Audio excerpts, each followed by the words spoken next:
কলকাতা টিভিতে আপনাদের সকলকে স্বাগত। আপনাদের সঙ্গে রয়েছে আমি অঙ্কুর। আসছে এই মুহূর্তের গুরুত্বপূর্ণ খবরে।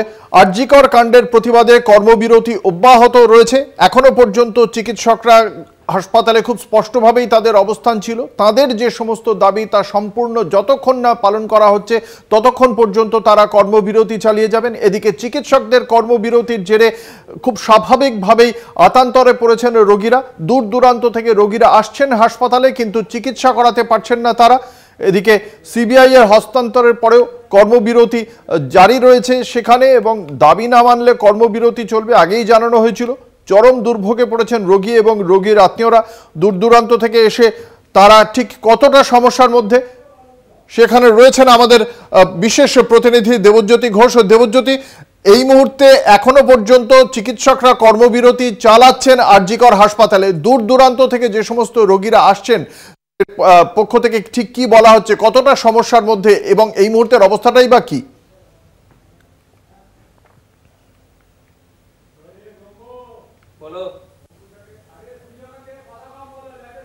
গতকাল পর্যন্ত বিভিন্ন মুমূর্ষু রোগীরা এই হাসপাতালগুলিতে আসছিলেন। তারা কিন্তু আজকে সেই ছবিটা বেশ কিছুটা বদলেছে। তারা কিন্তু বাধ্য হয়েই কিন্তু বেসরকারি হাসপাতালের উপর ভরসা করছেন। কারণ গত দুদিন ধরে যে চিত্র দেখা গেছে, একের পর এক অ্যাম্বুলেন্স এসেছে, একের পর অ্যাম্বুলেন্স আউট গেট দিয়ে বেরিয়ে গেছে, অর্থাৎ ইন গেট দিয়ে প্রবেশ করেছে। এমার্জেন্সির কাছ থেকে তাদের ফিরে যেতে হয়েছে, আউট গেট দিয়ে তারা বেরিয়ে গেছেন। এবং সেই জন্যই কিন্তু সাধারণ যারা রুগীর আত্মীয় বা পরিজনরা রয়েছেন তারা কিন্তু এই বেসরকারি হাসপাতালের উপর ভরসা করা, বেসরকারি হাসপাতালের উপর ভরসা করা ছাড়া তাদের কাছে কোনো উপায় থাকছে না। কারণ সরকারি হাসপাতালগুলোতে পরিষেবা একেবারে বিপর্যস্ত। এবং অত্যন্ত গুরুত্বপূর্ণ যে গতকাল মহামান্য আদালতের নির্দেশের পরেও ডাক্তারবাবুদের পক্ষ থেকে সেই সিদ্ধান্ত তারা কিন্তু এখন অনড় রয়েছেন। তারা কর্মবিরতি চালিয়ে যাচ্ছেন।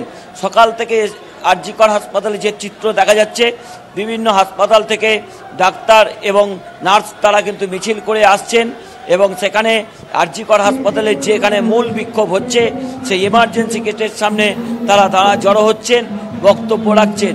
অর্থাৎ সকাল থেকেই একই চিত্র দেখা যাচ্ছে, কোনো পরিবর্তন হয়নি। গত দুদিন ধরে যে দেখা গেছে যে রুগী হয়রানি, সেই রুগী হয়রানি বেশ কিছুটা কমেছে। তার কারণ হিসেবে বেসরকারি হাসপাতালে যেতে বাধ্য হচ্ছেন। তবে ইতিউতি কিন্তু বহু পেশেন্ট মুমূর্ষু তারা কিন্তু পড়ে রয়েছেন, তাদের চিকিৎসা কোনো মতেই হচ্ছেন না। পুলিশের নিরাপত্তা কিন্তু বাড়ানো হয়েছে, যেহেতু সিবিআইকে কেসটি হ্যান্ডওভার করা হয়েছে। আধিকারিকরা যে কোনো সময় আসতে পারেন।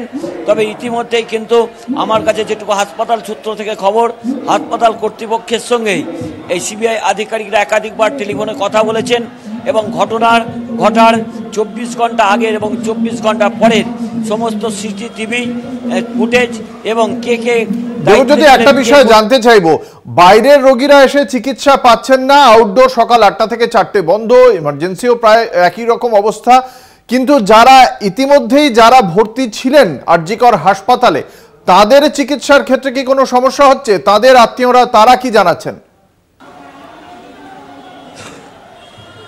দেখো, সেই আত্মীয়রা যেটা জানাচ্ছেন যে শুধুমাত্র নার্সিং স্টাফেরাই তাদের ডাক্তারবাবুদের সঙ্গে টেলিফোনে কথা বলে পরবর্তী চিকিৎসা করাচ্ছেন।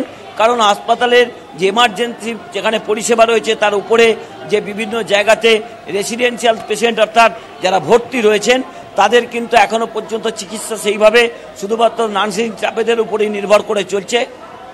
কোনো ডাক্তারবাবুরা তারা যাচ্ছেন না রাউন্ডে, তা নিয়েই কিন্তু তারা যথেষ্ট গতকাল পর্যন্ত বিক্ষোভ দেখিয়েছিলেন। কিন্তু এখানেও কিন্তু যারা এই বিক্ষোভ দেখাচ্ছিলেন তারাও কিন্তু মুখ বন্ধ করেছেন। কারণ ডাক্তারবাবুরা গতকাল যে ঘটনা ঘটিয়েছিলেন তারপর থেকে কিন্তু কেউ মুখ খুলতে চাইছেন না। অর্থাৎ আরজিকর হাসপাতালে যে ভোগান্তি চলছিল সেই ভোগান্তি রয়েছে। তবে যে ইমার্জেন্সি পেশেন্টগুলো আসছিল তারা কিন্তু বেসরকারি হাসপাতালের উপরই ভরসা করছেন এবং সেই দিকেই যাচ্ছেন। সেই জন্যই চাপ কিছুটা কমেছে। কারণ আরজিকর হাসপাতালের যে মূল গেট রয়েছে এমার্জেন্সি, তার সামনেই কিন্তু অবরুদ্ধ রয়েছে। কোনো পেশেন্ট পার্টি আসার চেষ্টা করলেও তারা আসতে পারবেন না তাদের মুমূর্ষু রোগীকে নিয়ে। কারণ একদিকে এমার্জেন্সির সামনে বিক্ষোভ চলছে, অন্যদিকে পুলিশের কর্ডন করা রয়েছে। কোনো রাজনৈতিক দল যাতে এখানে প্রবেশ করতে না পারেন, তবুও কিন্তু রাজনৈতিক ব্যানার ছাড়া বহু রাজনৈতিক নেতা নেত্রীকে কিন্তু আজকে বিক্ষোভ কর্মসূচিতে দেখা যাচ্ছে। অর্থাৎ অত্যন্ত গুরুত্বপূর্ণ যে সিবিআইকে হ্যান্ডওভার করার পরেও আদালতের যে নির্দেশ রয়েছে যে কর্মবিরতি প্রত্যাহারের ব্যাপারে সে নিয়ে কোনো সিদ্ধান্ত হয়নি। তবে এই মুহূর্তে কিন্তু একটি জেনারেল বডির মিটিং চলছে, সেই মিটিংয়ের পরেই কিন্তু সিদ্ধান্ত নেওয়া হবে। এই মিটিংয়ের এজেন্ডা কি কি রয়েছে দেবজ্যোতি, সেই বিষয়ে কি জানতে পারা যাচ্ছে? চালু করা উচিত, এমার্জেন্সি পরিষেবা চালুর ব্যাপারে বেশ কয়েকজন বিশিষ্ট চিকিৎসক তারাও কিন্তু বলছেন, কিন্তু এখনো পর্যন্ত কোনো সিদ্ধান্ত হয়নি। জুনিয়র ডাক্তাররা যারা আন্দোলন করছিলেন তারা কিন্তু দেবজ্যোতি, এই যে তুমি জানালে দর্শকদের যে একটা জেনারেল বডির মিটিং চলছে এই বিক্ষোভকারী আন্দোলনকারী চিকিৎসকদের মধ্যে, সেই যে বৈঠক, সেই বৈঠকের এজেন্ডাগুলো কি কি রয়েছে? তারা কি সেক্ষেত্রে পুনর্বিবেচনা করছেন যে এমার্জেন্সি থেকে অন্যান্য কোন কোন রোগী পরিষেবা আবারও ফের নতুন করে শুরু করা যায়, সেই এজেন্ডা কি আদৌ রয়েছে তাদের বৈঠকে? দেখো, হাইকোর্টের পক্ষ থেকে যে অর্ডার, সেই অর্ডার কিন্তু পুলিশের মাধ্যমে পৌঁছে গেছে এবং সেইগুলো নিয়েই তারা কিন্তু বিচার করছেন। যেহেতু আদালত একটা নির্দেশ দিয়েছেন কর্মবিরতি যেটা চলছে তা যাতে প্রত্যাহার করা হয়, সেই জায়গাতে এখনো পর্যন্ত সিনিয়র ডাক্তাররা একটা মতামত দিচ্ছেন, কিন্তু জুনিয়র ডাক্তার যারা আন্দোলন করছেন তারা কিন্তু তাদের দাবিতে একেবারে অনড় রয়েছেন। অঙ্কুর, একেবারেই ধন্যবাদ। আমাদের সঙ্গে ছিলেন আমাদের বিশেষ প্রতিনিধি দেবজ্যোতি ঘোষ। এখনো পর্যন্ত আরজিকর হাসপাতালের চিত্র যথেষ্ট খারাপ, অন্তত রোগীদের কথা চিন্তা করলে। রোগীরা দূর দূরান্ত থেকে এখানে আসলেও ভেতরেই ঢোকার সুযোগ পাচ্ছেন না, কারণ এখানে সমস্ত পরিষেবা বন্ধ করে রাখা হয়েছে চিকিৎসকদের পক্ষ থেকে। তবে আন্দোলনকারী চিকিৎসকরা এই মুহূর্তে একটি বৈঠকে বসেছেন, সেক্ষেত্রে আদালতের পক্ষ থেকে যে বক্তব্য রাখা হয়েছে পরিষেবা চালু করার বিষয়, সেই বিষয়ে তারা আজকের বৈঠকে আলোচনা করছেন বলেই এখনো পর্যন্ত খবর। এছাড়া আরজিকর হাসপাতালে যে সমস্ত রোগীরা ইতিমধ্যেই ভর্তি ছিলেন তাদের কিন্তু চিকিৎসা করার ক্ষেত্রে নার্সরা ফোন করে ডাক্তারদের কাছ থেকে জেনে তারাই চিকিৎসার পরবর্তী বন্দোবস্ত করছেন। চিকিৎসকদের কাছ থেকে সেই অর্থে কোনো পরিষেবা কোনো রোগী পাচ্ছেন না বলে জানতে পারা যাচ্ছে।